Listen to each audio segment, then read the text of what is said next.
Hello बच्चों, मैं प्रवीण दुबे हमेशा की तरह सरदाना इंस्टीट्यूट में एक बार फिर से आपका स्वागत करता हूं। देखिए बच्चों, जैसा कि आप जानते हैं कि हमारी अभी एक सीरीज चल रही है जिसमें हम एमपी आरक्षक यानी कि कांस्टेबल के 2017 के पेपरों का सॉल्यूशन कर रहे हैं और इसमें अभी हम टोटल 9 पेपरों का सॉल्यूशन कर चुके हैं। आज हम 10वें पेपर का सॉल्यूशन स्टार्ट करेंगे और इसको भी हमने 4 पार्ट में डिवाइड करके किया है, जैसा कि आप हमेशा की तरह जानते हैं। भाई हम क्या कर रहे हैं, भाई 40 से 44 क्वेश्चन पूछे गए थे हर पेपर में, तो अब 40 से 44 क्वेश्चन एक ही वीडियो में दे पाना थोड़ा सा आप समझते हैं कि लेंदी हो जाएगा, काफ़ी बड़ा वीडियो हो जाएगा। तो इसलिए हमने 10-10 क्वेश्चनों के पार्ट बना लिए, यानी कि पहले पार्ट में 10 क्वेश्चन, दूसरे पार्ट में 10 क्वेश्चन, तीसरे पार्ट में 10 क्वेश्चन और चौथे पार्ट में जो भी अगर 44 क्वेश्चन होंगे तो 10 से 14 के क्वेश्चन, 10 से 12 के समथिंग क्वेश्चन आपके लास्ट यानी कि 4th पार्ट में होंगे। और आपने ये भी देखा कि साथ ही साथ हमने जितने भी पेपरों का सॉल्यूशन किया है बहुत ही विस्तार से उसका सॉल्यूशन किया है। मतलब अगर एक टर्म भी उसमें आ जाता है कि आयत क्या होता है तो आयत के बारे में सब कुछ जाना, उसके फॉर्मूले के बारे में जाना। समांतर चतुर्भुज अगर पूछ लिया तो समांतर चतुर्भुज के बारे में सब कुछ जाना, उनके सारे फॉर्मूले के बारे में जाना। ठीक है, तो ये जितने भी अभी पेपरों का सॉल्यूशन हुआ है तो ये आपके जो आगामी एग्जाम है, जैसे कि आपका भी जेल प्रेरी का एग्ज़ाम है, फिर कांस्टेबल का एग्ज़ाम भी होगा, फिर आपका उसके बाद एसआई का एग्ज़ाम भी होगा, तो ये जितने भी एग्ज़ाम आपके रिलेटेड हैं एक दूसरे से, इनमें आपको काफ़ी मदद देंगे। तो अगर आपने अभी तक वो 9 वीडियो नहीं देखे, 9 पेपरों का सॉल्यूशन नहीं देखा है तो उन 9 पेपरों का सॉल्यूशन ज़रूर देखें, तो आपको काफ़ी मदद मिलेगी आपके आगामी एग्ज़ाम में। ठीक है ना, तो चलिए अब आपका ज़्यादा समय ना लेते हुए शुरुआत करते हैं कि जो 10वें नंबर का पेपर है इसमें पहला क्वेश्चन क्या पूछा गया था। ठीक है ना, तो चलिए बात करते हैं पहले क्वेश्चन की कि पहला क्वेश्चन क्या है। तो पहला क्वेश्चन दिया है कि 3,26,549 संख्या में 6 और 5 के स्थानीय मानों के बीच अंतर क्या है। तो देखिए आपके पास एक संख्या दी है, उसमें ये बोल रहे हैं कि 5 और 6 के स्थानीय मानों के बीच अंतर क्या है। देखिए क्वेश्चन तब सॉल्व होता है जब उसके हमें टर्म्स पता हो। जैसे अब स्थानीय मान आ गया, यदि आप जानते हैं तो बहुत अच्छी बात है, इतने में तो आपने आंसर अभी दे भी दिया होगा क्या आंसर क्या है। ठीक है, लेकिन अगर आपको स्थानीय मान पता ही नहीं है तो फिर क्वेश्चन में हम कंफ्यूज हो जाते हैं, पता नहीं क्या टफ क्वेश्चन पूछ लिया, क्या कर लिया। तो ऐसा कुछ नहीं होता है, क्वेश्चन सारे ईजी होते हैं। बस एक्चुअल में क्या होता है कि हम उन चीज़ों को बिल्कुल विस्तार से, हम बोलें कि बेस से नहीं पढ़ते हैं। अगर आप बेस से चीज़ों को करते हुए चलेंगे, सारी एक एक चीज़ को जानेंगे, तो आपको कोई भी क्वेश्चन कभी भी परेशान नहीं करेगा। ठीक है ना, तो चलिए उस परेशानी का, समस्या का समाधान जो हम करते हैं, तो सबसे पहले हम बात करते हैं स्थानीय मान की। तो अगर हम बात करें कि स्थानीय मान होता क्या है, तो सबसे पहले हम बात करेंगे किसकी, स्थानीय मान की। स्थानीय मान की, तो स्थानीय मान को किस नाम से और जानते हैं, तो आप कहेंगे सर ये प्लेस वैल्यू के नाम से जाना जाता है। ये क्या होता है, प्लेस वैल्यू होता है स्थानीय मान। तो स्थानीय मान होता क्या है, किसी संख्या में कोई अंक जिस स्थान पर बैठा होता है तो वो अंक का क्या कहलाता है, स्थानीय मान कहलाता है। अभी बात परिभाषा के तौर पे समझ में नहीं आएगी, इसको एग्जाम्पल के माध्यम से हम समझते हैं कि जैसे हमने एक एग्जाम्पल लिया, हमने बोला एक नंबर है 3, 8, 7, 6 और 5, एक नंबर हमने लिया। अब इस नंबर में हमने आपसे बोला कि बताइए 8 का प्लेस वैल्यू यानी कि स्थानीय मान क्या है। अगर हमने आपसे पूछा कि 8 का स्थानीय मान, 8 का स्थानीय मान क्या है, आपसे ये क्वेश्चन किया कि 8 का स्थानीय मान बताइए इस संख्या में।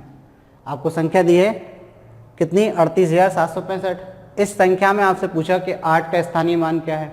तो अब आप क्या करेंगे, आप देखेंगे कि 8 कितने स्थान पर बैठा है। तो स्थान कैसे काउंट करते हैं, आपको राइट हैंड साइड से पता है, रीड करना आता है इंडियन सिस्टम में, इकाई, दहाई, सैकड़ा या वंस, टेंस, 100, 1000, 10,000, इस तरीके से हम रीड करते हैं।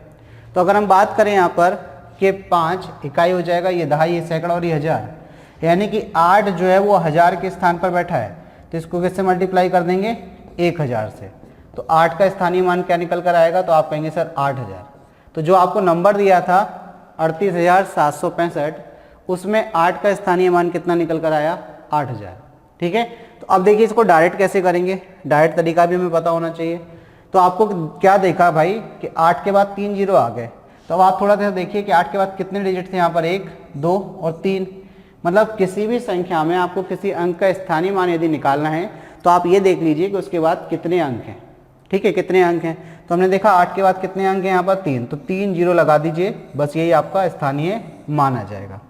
अब जैसा कि हमने स्थानीय मान के बारे में समझ लिया कि स्थानीय मान क्या होता है, तो अब हम बात करते हैं इसके दूसरे टर्म यानी कि जातीय मान की। एक शब्द और भी आता है भाई, जातीय मान क्या होता है। तो सेकंड जो टर्म है आपका वो है जातीय मान। वो क्या है? जातीय मान। अगर हम जातीय मान की बात करें तो ये कहलाता है आपका फेस वैल्यू। ये क्या कहलाता है? Face value. जातीय मान मतलब फेस वैल्यू। तो अगर हम जातीय मान की बात करें तो आप देखिए, आप जब भी सुबह उठते हैं, फिर तैयार होते हैं, तैयार होने के बाद जब कंघी करते हैं तो अपना चेहरा आईने में देखते होंगे। आपका चेहरा हमेशा की तरह ही रहता है, जैसा कल था वैसा ही आज और वैसा ही हमेशा रहेगा, वो बदलने वाला नहीं है। तो फेस वैल्यू को हम अपने इस एग्जाम्पल के माध्यम से याद कर सकते हैं कि जैसे हमारा चेहरा नहीं बदलता, उसी प्रकार किसी भी डिजिट का यानी कि अंक का फेस वैल्यू कभी नहीं बदलता। मतलब अगर हम बोलें कि कोई अंक 3 है तो उसका फेस वैल्यू वो अंक स्वयं होता है, ठीक है ना, उसका जातीय मान वह अंक स्वयं होता है। जैसे हमने एक नंबर लिखा है यहाँ पर, एग्जाम्पल के तौर पर हमने एक नंबर लिखा कि भाई 7 6 9 3 2 0, एक ये नंबर लिखा। अब इस नंबर में अगर हम आपसे पूछ लें कोई भी एक अंक, जैसे हमने बोला 9, हमने बोला कि 9 का फेस वैल्यू आपको बताना है। इसमें हमने क्या पूछ लिया कि 9 का जातीय मान क्या है, 9 का फेस वैल्यू क्या है। जातीय मान, 9 का जातीय मान बराबर आपको ज्ञात करना है। तो आप क्या कहेंगे कि 9 ही होगा। यही आपका क्या हो जाएगा? आंसर हो जाएगा, क्योंकि किसी भी अंक का जातीय मान वह अंक स्वयं होता है। तो जैसे हम बोलें कि इस संख्या में, इस नंबर में 3 का जातीय मान, तो आप कहेंगे 3, 6 का जातीय मान तो आप कहेंगे 6, 7 का जातीय मान तो आप कहेंगे 7। तो इस प्रकार हमने स्थानीय मान और जातीय मान के बारे में जाना, ठीक है। ये तो बात हो गई स्थानीय मान जातीय मान की। अब हम बात करते हैं कि हमारा क्वेश्चन क्या है और उसको कैसे सॉल्व करना है। तो क्वेश्चन आपको दिया है 3,26,549। ये आपके पास एक संख्या है। इस संख्या में बोलना है कि 6 और 5 के स्थानीय मानों के बीच अंतर आपको ज्ञात करना है। तो आपसे बोल क्या रहे हैं कि 6 और जो 5 आपको दिया है उनके स्थानीय मानों के बीच में अंतर ज्ञात करना है। तो अगर हम 6 का स्थानीय मान की बात करें कि 6 का स्थानीय मान क्या होगा, 6 का स्थानीय मान क्या होगा, तो आप कहेंगे कि 6 के बाद कितने डिजिट हैं, तो आप उतने 0 लगा दीजिए 6 में। तो अगर हम 6 के बाद बात करें कितने डिजिट हैं, यहाँ पर 49 था, तो एक 0 एक 9 और लिखना है इस संख्या में। चलिए ठीक है। अब 6 के बाद कितने डिजिट है आप देखिए, तो आप कहेंगे सर 6 के बाद 1 2 3 डिजिट है, तो इसका स्थानीय मान कितना हो जाएगा? 6000 हो जाएगा, ठीक है। इसी प्रकार अगर हम बात करें 5 का स्थानीय मान, 5 का स्थानीय मान, तो अगर अब आपसे पूछा जाए कि 5 का स्थानीय मान क्या है, तो अब आप बताइए क्या होगा 5 का स्थानीय मान। तब आपको बात समझ में आ गई। 5 के बाद कितने अंक हैं, तो आप कहेंगे 1 2, तो 5 का स्थानीय मान कितना हो गया? 500। आपसे पूछा क्या गया है कि 6 और 5 के स्थानीय मानों के बीच में अंतर, तो अंतर कैसे ज्ञात करेंगे? तो 6000 में से आपको किसको माइनस करना है? 500 को माइनस करना है, तभी तो अंतर आएगा। माइनस करेंगे 0 0 5 और ये 5, यानी कि 5500, 5500। तो 6 और 5 जो इस संख्या में दिए थे उनके स्थानीय मान के बीच में कितना अंतर है? तो 5500। अब 5500 थोड़ा सा देखें किस ऑप्शन में दिया है आपको, तो ऑप्शन सी में दिया है। तो ऑप्शन सी क्या हो जाएगा? आपका आंसर हो जाएगा। आई होप बात आपको समझ में आ गई कि किस प्रकार हम स्थानीय मान निकालते हैं और उनका अंतर निकालते हैं, ठीक है। तो चलिए अगले क्वेश्चन की तरफ मूव करते हैं। क्वेश्चन नंबर 2 हमारा क्या कह रहा है वो देखिए। युक्ता ने अपनी माँ के लिए फल और सब्जियां खरीदने हेतु 350 रुपये प्राप्त किए, ठीक है। उसने 148 रुपये मूल्य के फल खरीदे। यदि यह अपनी माँ को 42 रुपये वापस करती है तो उसने सब्जियां खरीदने के लिए कितने रुपए खर्च किए। देखिए सीधी सीधी बात है कि युक्ता जब बाजार जाती है, युक्ता जब बाजार जाती है तो उसको उसकी माँ कितना रुपए देती है? 350 रुपये देती है। कितना? 350। अब उसने देखिए किस किस चीज़ पर खर्च किए, तो उसने फल खरीदे। क्या खरीदे? फल। फल पर कितना खर्च किया? तो आप कहेंगे सर 148 रुपये। 148 रुपीज़ उसने किस पर? फल पर यानी कि फ्रूट्स पर खर्च किए। इसके बाद उसने सब्जियां भी खरीदी। 2 चीज़ें खरीदने जाती है, तो अगर हम सब्जियों की बात करें कि सब्जियों पर कितना खर्च किया उसने, सब्जियां की अगर हम बात करें सब्जियों पर कितना खर्च किया तो हमें नहीं पता, ये निकालना है।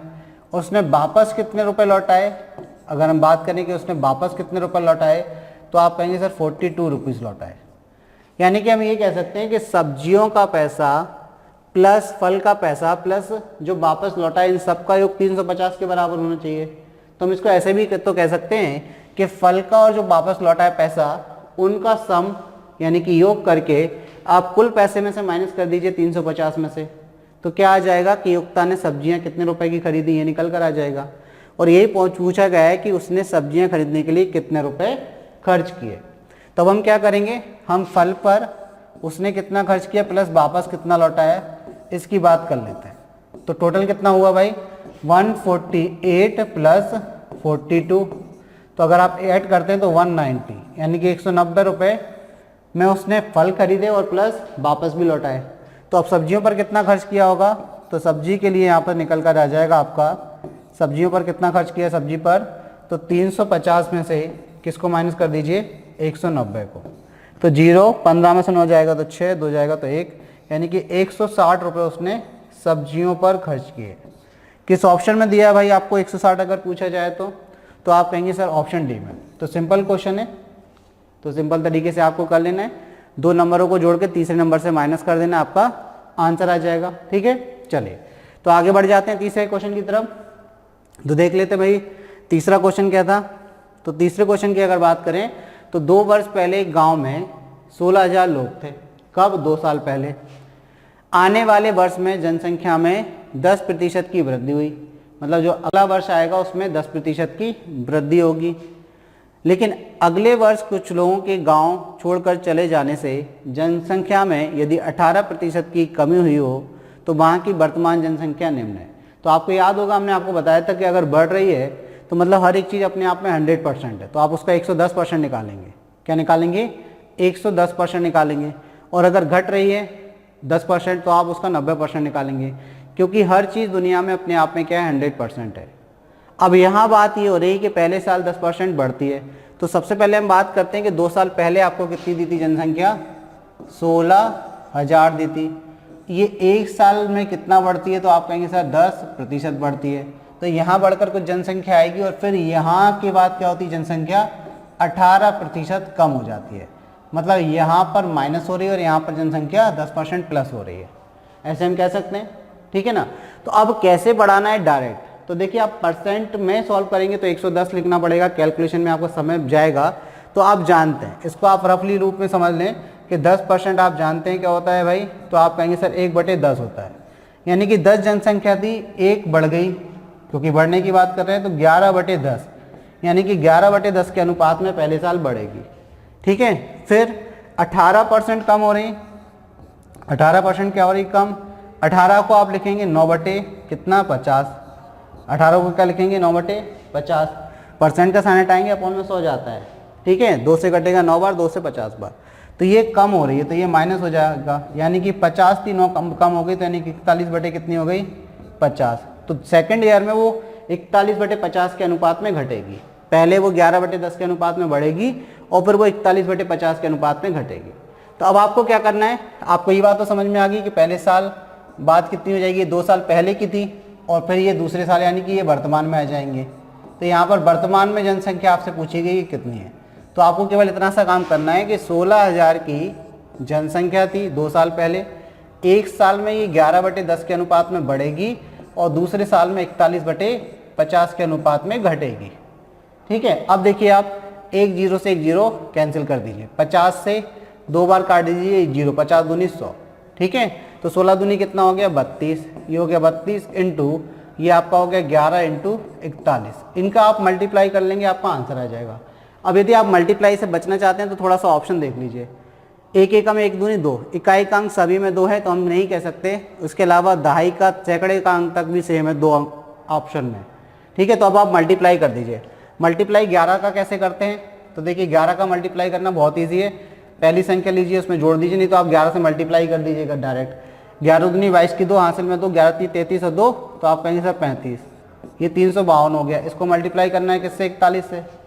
अब 41 से कैसे मल्टीप्लाई करेंगे, तो आपको पता है भाई, ये 2, ये 5 और ये 3 मल्टीप्लाई कर दीजिए, 4 दूनी 8, ये कितना, 5 चौको 20 की 0 हासिल में 2 4 3 12 और 2 14, तो आपका ये आएगा 2, 8 5 13 की 3 हासिल में 1, तो ये 4 4 और 4, 14,432 कितना हो जाएगा, ये एक आएगा लास्ट में 14,432, यानी कि 2 साल बाद जनसंख्या जो है वो 14,432 हो जाएगी।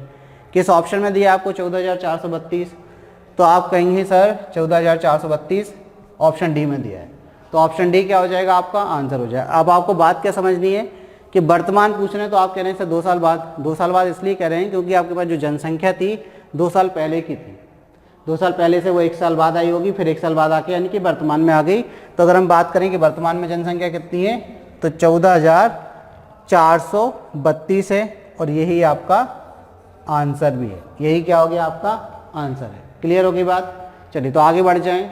तो चलिए अगले क्वेश्चन को देख लेते हैं। क्वेश्चन नंबर 4 आपसे क्या कह रहा है, तो देखिए क्वेश्चन नंबर 4 आपसे कह रहा है सानिया ने घर की मरम्मत पर 75,000 रुपये खर्च करके 20% लाभ पर घर बेच दिया, ठीक है ना। यदि घर का विक्रय मूल्य कितना था, 36 लाख दिया है, रुपए खर्च किए थे, खर्च का विक्रय मूल्य कितना है, इकाई, दहाई, सैकड़ा, हजार, 10,000, लाख, 10 लाख, यानी कि 36 लाख रुपए है विक्रय मूल्य, मतलब कितने में बेचती है वो घर को, 36 लाख रुपए में बेचती है। अब आप ये समझ लीजिए कि सानिया ने एक घर खरीदा, उसकी मरम्मत पर 75,000 रुपये खर्च किए और फिर उस पर 20% का लाभ लेकर उसको बेच दिया। तो आपसे पूछा गया है कि घर का क्रय मूल्य कितना है, ये आपको बताना है। यदि घर का विक्रय मूल्य आपको दिया है तो आपको घर का क्रय मूल्य बताना है, ठीक है। चलिए, सानिया ने घर की मरम्मत पर 50 के लाभ बेचकर यदि घर का विक्रय मूल्य इतना हो तो घर खर्च किए गए थे। देखिए यहाँ पर करेक्शन कर लीजिए, रुपए खर्च किए गए थे नहीं है, तो घर का क्रय मूल्य बताना है। खर्च किए गए थे मतलब रुपए खर्च किए गए थे, तो यहाँ से कॉमा लगा लेना, यानी कि रुपए खर्च किए गए थे मीन्स खर्च कितने में खरीदा गया था घर, ठीक है। यहाँ पर आप लिख लीजिए कि घर का क्रय मूल्य कितना है, आप ऐसे भी कर सकते हैं। तो थोड़ा सा यहाँ पर और करेक्शन कर लेना भाई कि घर का क्रय मूल्य कितना है। तो क्रय मूल्य आपसे पूछा है, घर का क्रय मूल्य कितना है, क्रय मूल्य आपको बताना है कि कितना है, ठीक है, यानी कि कितने रुपए में उसने खरीदा। तो देखिए सबसे पहले हम क्या करेंगे, नहीं पता है क्रय मूल्य तो मान लेंगे। हमने बोला कि भाई 100 रुपये में घर खरीदा गया, अब उसकी मरम्मत पर कितना खर्च किया तो 7,500, यानी कि घर की जो कीमत थी वास्तविक वो 100 रुपये थी, 7,500 नहीं 75,000 रुपये उसकी मरम्मत पर खर्च किया गया, यानी कि फाइनली ये क्रय मूल्य आया। भाई 7,000 तो घर की कीमत थी, घर 7,000 नहीं, एक्स तो आपके घर की कीमत थी, 7,500 तो उसकी मरम्मत पर खर्च किया गया। तो देखिए यहाँ पर एक्स तो क्या थी, घर की कीमत थी, 75,000 रुपये क्या किए गए, उसकी मरम्मत पर खर्च किए गए। तो अब आप यहाँ पर देखिए कि हमने फाइनली जो सानिया थी उसने इतना रुपए खर्च किया, अब इसको कितने में बेचती है वो 20% के लाभ पर। तो 20% के लाभ पर बेचती है, तो बात वही होती है कि विक्रय मूल्य क्या होगा, तो 20% मीन्स होता है आप कहेंगे 1/5, 5 पर 1 का लाभ लेकर बेचा, यानी कि 6/5 के अनुपात में उसने बेचा, यानी कि जो भी क्रय मूल्य था उसका 6/5 निकाल देंगे तो क्या मिलेगा आपको, विक्रय मूल्य। तो आप क्या करिए, इस क्रय मूल्य का 6/5 निकाल दीजिए, तो ये किसके बराबर, 36 लाख के बराबर आ जाएगा, ठीक है। ये आपका 36 लाख हो गया। 6 से आप कैंसिल करेंगे इसको, तो 6 से कितने बार, 6 बार कैंसिल होगा, 1 2 3 4 5 हो जाएगा। 5 का मल्टीप्लाई कर देंगे तो 6 पंचे 30 हो जाएगा, तो ये 5 जीरो फिर लगा दीजिए, तो ये 30 लाख हो जाएगा, ये आपका 30 लाख हो गया, ठीक है। अब x की प्लस 75,000 ये आपको दी थी कीमत बराबर में, तो आपको x की वैल्यू निकालनी है कि घर कितने में पड़ा उसको, तो 30 लाख में से आपको कितना माइनस करना है, 30 लाख में से आपको 75,000 माइनस करना है। तो 30 लाख के जीरो कितने, 3 और 3 6, 3 और 3 6 हो गया, आपको 75,000 माइनस करना है, तो 1 2 3 और 5 और ये 7। तो देखिए 0 0 0, ये 5 आएगा, 8 माइनस होगा 10 में से तो 2 आएगा, ये 9 बचेगा और ये 2, यानी कि 29,25,000, 29,25,000 रुपये में उसने घर खरीदा था। घर का क्रय मूल्य कितना था, 29,25,000। किस ऑप्शन में आपको दिया है, अगर हम ऑप्शन की बात करें तो आप कहीं सर 29,25,000 ऑप्शन ए में आपको दिया है। फिर से क्लियर कर लीजिए चीज़ों को कि भाई जो सानिया थी वो क्या करती है भाई, वो एक घर खरीदती है, तो वो घर को हमने कितना माना कि x रुपये में खरीदती है। उसकी मरम्मत करने पर वो 75,000 रुपये का खर्चा करती है, बिल्कुल कर दिया, और उसको 20% का लाभ लेकर बेच देती है। कितने बेचती है? तो 36 लाख रुपए में वो बेच देती है। अब बात हो रही है कि 20% क्या होता है, तो आप जानते हैं 1/5 होता है। मीन जो चीज़ 5 की खरीदी गई उसको पर 1 का लाभ लेकर बेचा गया, तो यानी कि 6:5 का क्या लिया गया भाई? विक्रय मूल्य लिया गया। अगर हम बोले कि जो भी क्रय मूल्य उसका 6/5 आप निकाल देंगे तो ये इस अनुपात में आपने बेचा, तो क्रय मूल्य का 6/5 निकाल दिया तो विक्रय मूल्य के बराबर आ गया। यहाँ से हमारे एक्स की वैल्यू कितनी आ गई? 29,25,000। यानी कि सानिया ने उस घर को कितने में खरीदा था? 29,25,000 में। आई होप क्लियर हो गई होगी बात, सिंपल सा क्वेश्चन है। चलिए आगे बढ़ जाते हैं क्वेश्चन नंबर 5 की तरफ। यहाँ दिया है निम्नलिखित में से कौन 11 सही 2/3 से अधिक बड़ा है। चलिए अब सबसे पहले हम क्या करेंगे, देखेंगे कि 11 सही 2/3 कितना है। तो अगर हम बात करें कि 11 सही 2/3 की, तो ये होता है आपका 11.666 आता रहेगा आपका, ठीक है। तो ये होता है 11.666। अब इससे बड़ा आपको देखना है कि इनमें से कौन सा है, तो सबसे पहले हम ऑप्शन ए लेंगे। ऑप्शन ए में आपको क्या करना पड़ेगा? 252 बटे में कितना दिया? 23। तो हमारे पास कोई भी विकल्प नहीं है, आपको क्या करना पड़ेगा? 23 में 252 से भाग देना पड़ेगा। अगर ये 11.66 से बड़ा आ जाता है तो हमारा आंसर यही हो जाएगा, ठीक है। चलिए तो हम बात करते हैं 252 में भाग लगाते हैं किससे? 23 से। तो आप कहेंगे 23 एकम 23 हो गया, कितना बचा? 2, ये 22 हो गया। भाग नहीं जाएगा, अब भाग जा रहा क्या? 22 आ गया, भागना स्टम्प 0, दशमलव लग जाएगा, 220 हो जाएगा। अब 23 का 9 बार पहाड़ा पढ़ लें तो आप कहेंगे सर 23 नम्मा कितना होता है? तो 9 से मल्टीप्लाई कर दीजिए, 9 3 27 के साथ हासिल में 2, 9 दूनी 18, 2 20, 207 होता है। तो यहाँ कितना आ जाएगा? 207 आ जाएगा। तो फाइनली देखिए आप, ये 10.9 आया। तो क्या 11.6 से बड़ा है? ये नहीं है, तो ऑप्शन ए हमारे आंसर में से हट जाएगा, क्योंकि अधिक बड़ा पूछा है, इससे बड़ा पूछा है, तो ये हमारा आंसर नहीं हो सकता। चलिए तो आगे बढ़ जाते हैं, फिर अगला ऑप्शन ले लेते हैं, ऑप्शन बी। ऑप्शन बी दिया है आपको 107 और उसको किससे भाग देना है? 9 से। तो 107 को जब आप 9 से भाग देंगे तो आप कहेंगे सर 9 एकम 9, 1 बचेगा 17।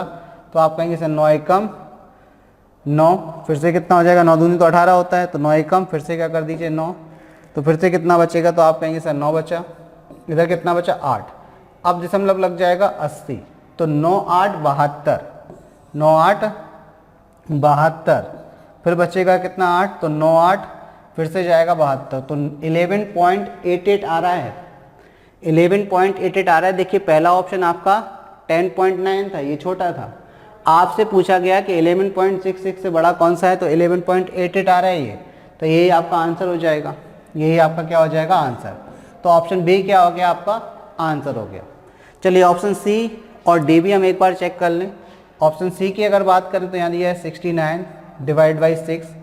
69 को जब आप डिवाइड करेंगे 6 से तो आप कहेंगे 6 बन जा 6, यहाँ कैंसिल, ये 9 हो गया, 6 बन जा तो आप कहेंगे 6, ये 3 हो गया, तो पॉइंट लग गया, तो 30 हो गया, 6 5 जा 30। तो देखिए 11.5 आया, तो 11.5 11.6 से तो छोटा होता है, तो ये ऑप्शन सी भी हट गया। ठीक है, ऑप्शन डी की बात कर लेते हैं। देखिए वो तो वैसे ही हटना है क्योंकि बी हमारा आंसर हो गया, लेकिन बात ये होती है कि क्वेश्चन कभी कभार दूसरे तरीके से भी पूछ लेते हैं। ऐसा ना हो कि आपके पास ये वाला नंबर 11.99 आ जाए। अगर ये 11.99 आ गया तो ये बात कंफर्म है कि ये 11.88 है और ये 11.66 है। आपसे पूछा है कि अधिक बड़ा है, तो दो अगर आपके पास एक जैसे आ गए, मतलब ये 11.88 आ गया और ऑप्शन डी को आपने सॉल्व किया और इत्तेफाक से अगर वो 11.99 आ गया, तो फिर आपका ऑप्शन जो हमने बी टिक किया वो आपका आंसर नहीं होगा, फिर आंसर क्या होगा? ऑप्शन डी आपका आंसर होगा। ठीक है, इसीलिए हम चारों ऑप्शन चेक कर रहे हैं, देख लीजिए। ऑप्शन डी में क्या करना है? 139 को डिवाइड करना है 12 से। चलिए डिवाइड कर लेते हैं। 139 डिवाइड बाई 12 यानी कि 12 से भाग देना है, 12 एकम, तो आप कहेंगे 12, एक बचेगा 9, 12 एकम 12, 7 बचेगा तो दशमलव लग जाएगा तो 70, 12 पंचे 60, 12 छिंग 72 होता है, तो 12 पंचे 60। तो देखिए 11.5 भी समथिंग ये आ रहा है, तो ये भी क्या है? छोटा है, तो ये भी हमारा आंसर नहीं है। तो ऑप्शन बी हमारा क्या हो गया? आंसर हो गया। क्लियर होगी बात? तो जब भी बड़ा पूछा जाए पहले आप देख लीजिए जिससे बड़ा पूछ रहे हैं उसकी वैल्यू एक्चुअल में कितनी है, और उसके बाद सारे ऑप्शन में आप वैल्यू चेक कर लीजिए कि किसकी वैल्यू उससे बड़ी आ रही है जिससे पूछी गई है। पूछी किससे गई थी 11.66 से, तो वो हमने देखा किस में है 11.88 में, तो यही हमारा आंसर हो गया। ठीक है, यानी कि ऑप्शन भी हमारा आंसर हो गया। क्लियर।